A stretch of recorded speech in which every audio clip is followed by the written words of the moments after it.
সার্বজনীন পূজা কমিটির পক্ষ থেকে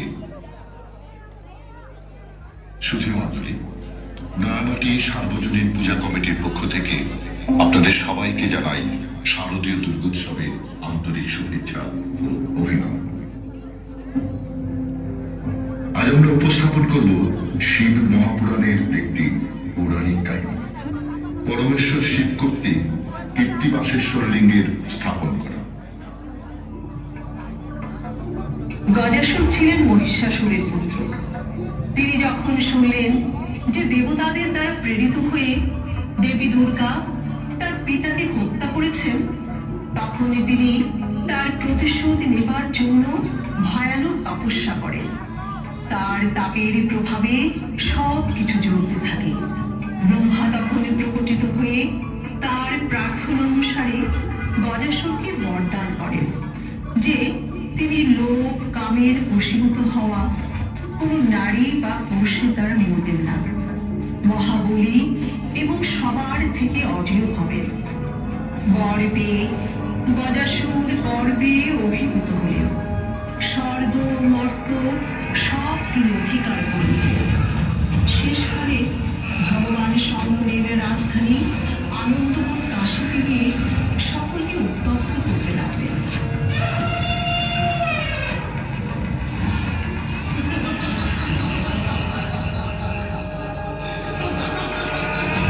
হে ব্রহ্মদেব, রক্ষা করুন, রক্ষা করুন।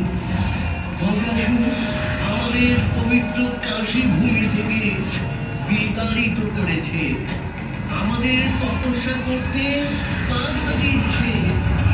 ওর হাত থেকে মুক্তির উপায় বলুন, মুক্তির উপায় বলুন। আমার বলে বলিয়ান হয়েই আজ গজাসুর এমন অত্যাচারী হয়ে উঠেছে। চলুন সবাই ভগবান শঙ্করের নিকট যাই। তিনি এই ব্রহ্মাণ্ডের একমাত্র লোভ কাম মুক্ত।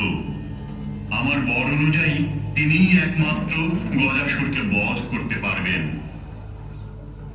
ওম নমঃ শিবায়, ওম নমঃ শিবায়, ওম নমঃ শিবায়। কি হয়েছে ব্রহ্মদেব? আপনারা সকলে এত বিচলিত কেন? হে দেবাদিদেব, গজাসুরের অত্যাচারে স্বর্গ মর্ত আজ জর্জরিত। আজ মুনি ঋষি দেবতারা অসহায়। কাশীতে আপনার ভক্তের উপর গজাসুর নির্মম অত্যাচার করছে। ওকে সংহার করুন, ওকে সংহার করে আমাদের রক্ষা করুন। স্বর্গ মর্তে শান্তি ফিরিয়ে আনুন। গজাসুর, এখনই তোমার অত্যাচার বন্ধ করো। না হয় আমার ত্রিশূল এখনই তোমাকে সমাপ্ত করে দেবে। যে অত্যাচার করে সে আমার ক্রোধে পতিত হয়। আমি তোমাকে আদেশ করছি, এখনই তুমি বিরত হও তোমার অত্যাচার, অনাচার, অধর্ম থেকে। মহাদেব, আপনি ফিরে যান। আমি মুনি ঋষি আর স্বর্গের দেবতাদের হত্যা করে আমার পিতা মহিষাসুরের হত্যার প্রতিশোধ নেব। রাজনে গজাসুর, হোক সে দেবতা, হোক মানুষ বা অসুর, যে অধর্ম করে তাকে অবশ্যই শাস্তি পেতে হবে। আর যে সত্য মনে আমার আরাধনা করে আমি তার উপর প্রসন্ন হই, তার রক্ষার জন্য আমি সর্বদা প্রস্তুত থাকি। তাই নাকি?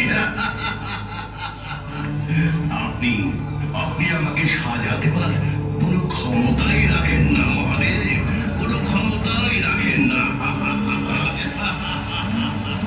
গজাসুর, আমার ত্রিশূলে আজ তোমার সমস্ত পাপের সমাপ্তি করবে।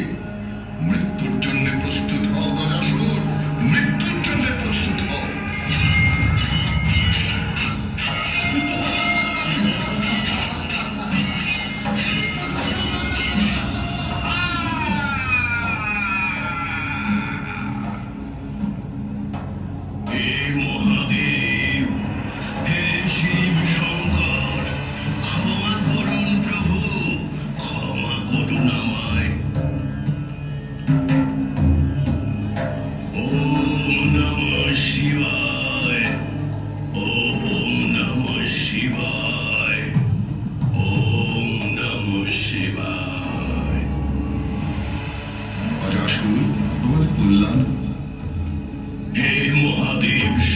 শঙ্কর,